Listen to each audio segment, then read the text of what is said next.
कार्मिक नीतियां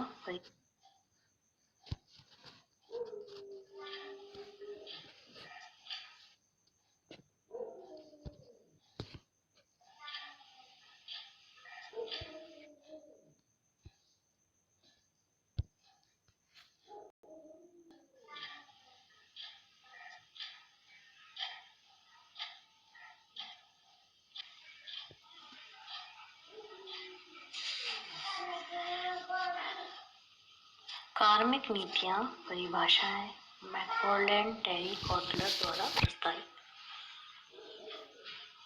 कार्मिक नीतियां मैकफार्लैंड के अनुसार कार्मिक नीतियां कंपनी के आधिकारिक व्यवहार की श्रेणी की अभिव्यक्ति है जिसके भीतर वह अपने कर्मचारियों को कार्य करने की अनुमति या इच्छा देगा। टेरी ने क्या बताया है? कार्मिक नीति एक मौखिक, लिखित या निहित समग्र मार्गदर्शिका है जो सामान्य सीमा और दिशा की आपूर्ति करने वाली सीमाओं की स्थापना करती है जिसमें प्रबंधन की कार्यवाही होगी। कॉटलर ने बताया है, नीतियां परिभाषित करती है कि कंपनी हितधारकों, कर्मचारियों, ग्राहकों, आपूर्तिकर्ताओं, वितरकों और अन्य महत्वपूर्ण समूहों के साथ कैसे व्यवहार करती है। नीतियां व्यक्तिगत विवेक की सीमा को कम करती हैं ताकि कर्मचारी महत्वपूर्ण मुद्दों पर लगातार काम करें।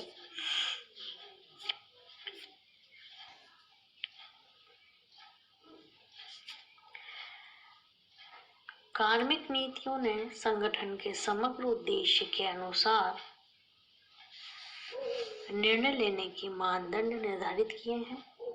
कार्यस्थल पर कर्मियों से निपटने के लिए अधिकारियों की सहायता के लिए शीर्ष प्रबंधन द्वारा मानव संसाधन के लिए नीतियां तैयार की जाती है। इसलिए कर्मियों की नीतियां संगठन के कर्मियों के संबंध में शीर्ष प्रबंधन के मान्यता प्राप्त इरादों की व्याख्या है। अपने कर्मचारियों के साथ संगठन के व्यवहार को नियंत्रित करने वाले आचरण के नियम और नियम कार्मिक नीतियों के अंतर्गत आते हैं। अब कार्मिक नीतियां आवश्यक क्यों हैं? हम ये पढ़ चुके हैं या हम ये जो कॉमर्स के स्टूडेंट होने के नाते जानते हैं कि कार्यों के लिए कुछ नीति निर्धारित की जाती है, कुछ मानदंड निर्धारित किए जाते हैं, उसके अनुसार कार्य किया जाता है। तो यहाँ भी हम ये देख रहे हैं कि जो कार्मिक नीतियां हैं उनकी आवश्यकता महसूस क्यों हुई है। कार्मिक नीतियों को निम्नलिखित कारणों से विशेष रूप से बनाने की आवश्यकता है। किसी संगठन और उसके कर्मचारियों दोनों की बुनियादी जरूरतों और आवश्यकताओं पर गहन विचार की आवश्यकता होती है। प्रबंधन को अपने मूल विश्वासों की जांच करने के साथ साथ अन्य संगठनों में प्रथाओं पर पूरा ध्यान देने की आवश्यकता है। स्थापित नीतियां पूरे संगठन में सभी कर्मियों के निरंतर उपचार को सुनिश्चित करती है। अनुकूलता और भेदभाव को कम से कम किया जाता है।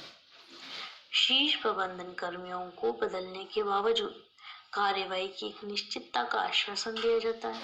किसी भी प्रबंधक के कार्यालय का कार्यकाल सीमित है, लेकिन संगठन जारी है और इसके साथ ही नीतियों को जारी रखता है और नीतियों की निरंतरता एक संगठन में स्थिरता को बढ़ावा देती है क्योंकि वे चयनित लक्ष्यों की ओर मार्ग निर्दिष्ट करते हैं। नीतियां प्रदर्शन के मूल्यांकन के लिए मानकों या माप गज के रूप में कार्य करती है। वास्तविक परिणामों की तुलना नीतियों के साथ की जा सकती है ताकि यह निर्धारित किया जा सके कि किसी संगठन के सदस्य अपने निर्धारित इरादों के लिए कितने अच्छे हैं। ध्वनिक नीतियां कर्मचारी के उत्साह और निष्ठा का निर्माण करने में मदद करती है। ये विशेष रूप से सच है कि जब वे निष्पक्ष खेल और न्याय के स्थापित सिद्धांतों को दर्शाते हैं और जब वे लोगों को एक संगठन के भीतर बढ़ने में मदद करते हैं। वे व्यवहार के पैटर्न निर्धारित करते हैं और प्रतिभागियों को अधिक आत्मविश्वास के साथ योजना की अनुमति देते हैं। नीतियां प्रत्यायोजित निर्णय के लेने के लिए नियंत्रण मार्गदर्शिका है। वे समस्याओं पर निर्णयों में एकरूपता सुनिश्चित करना चाहते हैं जो बार बार और समान रूप से और समान नहीं बल्कि परिस्थितियों में पुनरावृत्ति करते हैं। कार्मिक नीतियों की विशेषताएं हैं। अब कार्मिक नीति तैयार करने के दौरान प्रबंधन को निम्नलिखित बातों पर विचार करना चाहिए। पहला, यह लिखित रूप में होना चाहिए। हम ये जानते हैं कि हमारे जितने भी कार्य हैं वह लिखित रूप में ही होते हैं। तो कार्मिक नीति तैयार करने के लिए सबसे पहली चीज क्या होनी चाहिए, विशेषता क्या होनी चाहिए उसकी, कि यह लिखित रूप में ही होना चाहिए। यह संगठन के प्रत्येक कर्मचारी द्वारा स्पष्ट, सकारात्मक और जल्दी समझा जाना चाहिए। इसकी भाषा एकदम स्पष्ट हो, सकारात्मक हो और जिसे आसानी से समझा जा सके। यह कॉर्पोरेट उद्देश्यों की कतार में होना चाहिए। यह स्थानीय भाषा में भी होना चाहिए ताकि उसको ठीक ढंग से समझा जा सके। यह आमतौर पर सभी इच्छुक पार्टियों के लिए को होना चाहिए। यह यथोचित स्थिर होना चाहिए लेकिन कठोर नहीं होना चाहिए। स्थिर हो लेकिन वह बहुत ज्यादा कठोर ना हो, उसमें थोड़ा सा नरम भी होना चाहिए। यह तथ्यों और ध्वनि निर्णय के आधार पर बनाया जाना चाहिए। यह प्रबंधन और संगठन के कर्मचारियों के बीच दो तरह से संचार प्रणाली प्रदान करना चाहिए। यह आंतरिक और साथ ही बाहरी समूहों के लिए उचित और न्याय संगत होना चाहिए।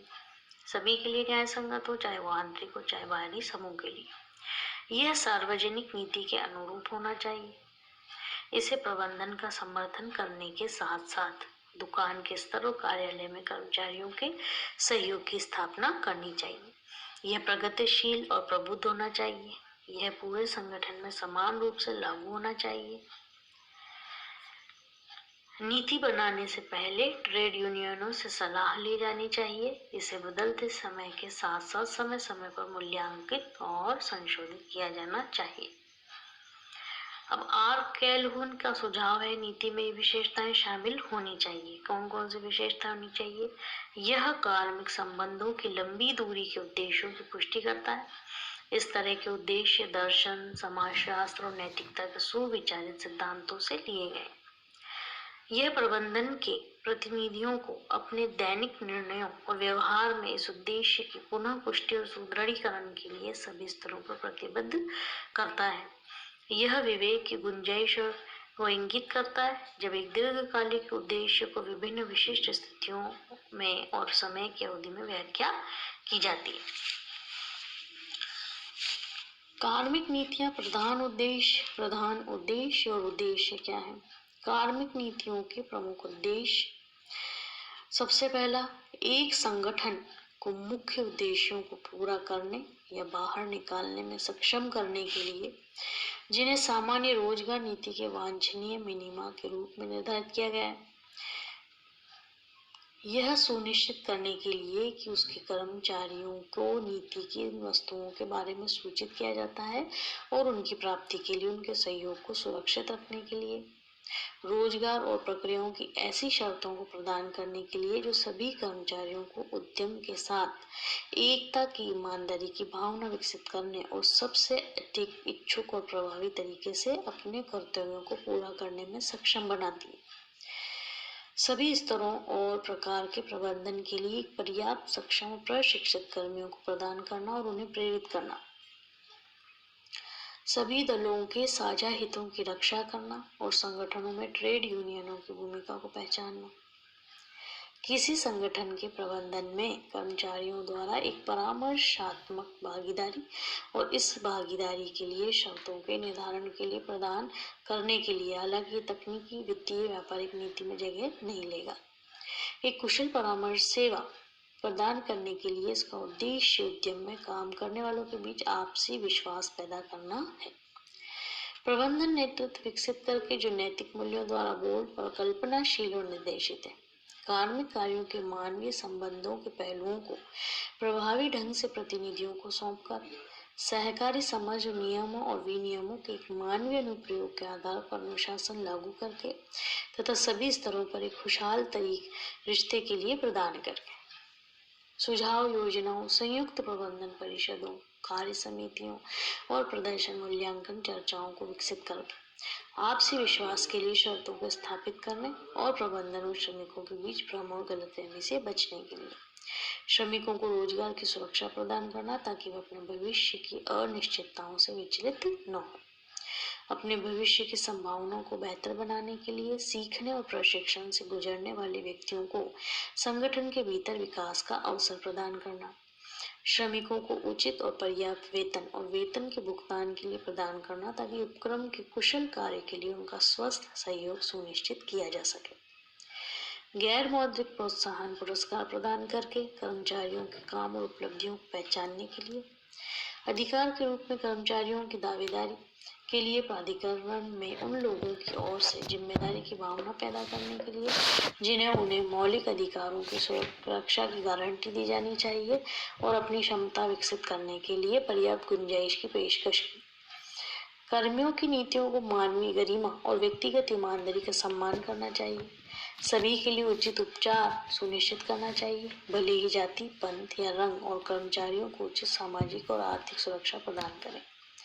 उन्हें यह सुनिश्चित करने के लिए डिजाइन किया जाना चाहिए कि कार्य और उपलब्धि को ठीक से पहचाना जाता है, कि कार्य की सुरक्षा और स्वास्थ्य की स्थिति बनाई जाती है, कि सामान्य हितों को बढ़ावा दिया जाता है और कर्मचारियों की भागीदारी को प्रोत्साहित किया जाता है, कि ट्रेड यूनियनों की भूमिका को पहचाना जाता है और उनके कार्य और ईमानदारी जिम्मेदारियों सम्मानित किया जाता है, और यह कि कर्मचारियों की संतुष्टि और प्रेरणा और उनका विकास व्यक्तियों के रूप में ठीक से देखा जाता है। अब कार्मिक नीतियां, संगठन की कार्मिक नीति को प्रभावित करने वाले कारक कौन कौन से हैं? प्रबंधन दर्शन, कार्यबल का प्रकार, केंद्रीय उद्देश्य और अभ्यासों को जानिए। प्रबंधन के दर्शन संगठन की कार्मिक नीति प्रबंधन के दर्शन से प्रभावित है। प्रबंधन दर्शन के निम्नलिखित बिंदु कार्मिक नीति को प्रभावित करेंगे। कौन कौन से हैं? प्रबंधन का केंद्रीकरण और विकेंद्रीकरण हो, शक्ति का प्रत्यायोजन हो, प्रबंधन अधीनस्थों की भूमिका, कार्यबल का प्रकार, कार्यरत कर्मचारियों के प्रकार और कार्यबल की जरूरतें भी कर्मियों की नीति के निर्माण को प्रभावित करती हैं। संघ के उद्देश्य और व्यवहार, इसमें संगठन के कार्मिक नीति को प्रभावित करने वाले निम्नलिखित विचार शामिल हैं। श्रम शक्ति का संगठन, संघ की सौदेबाजी क्षमता, संघ की दबाव तकनीकें, ट्रेड यूनियन के उद्देश्य, संगठन की वित्तीय स्थिति। कंपनी की वित्तीय स्थिति को ध्यान में रखते हुए कार्मिक नीति तैयार की जाती है। इसमें निम्नलिखित शामिल है। क्या क्या शामिल है? कर्मचारियों के लिए प्रोत्साहन, कार्यबल पर खर्च किया जाने वाला धन, कर्मचारियों को दी जाने वाली सुविधाएं, कार्यबल पर खर्च किया जाने वाला धन और उनको दी जाने वाली सुविधाएं। प्रतियोगी की कार्मिक नीति, फर्म की कार्मिक नीति प्रतियोगी की कार्मिक नीति से भी प्रभावित होती है। ऐसा इसलिए है क्योंकि कर्मचारी अपने संगठन से उम्मीद करते हैं कि समान फर्मों में अन्य कर्मचारी क्या प्राप्त कर रहे हैं।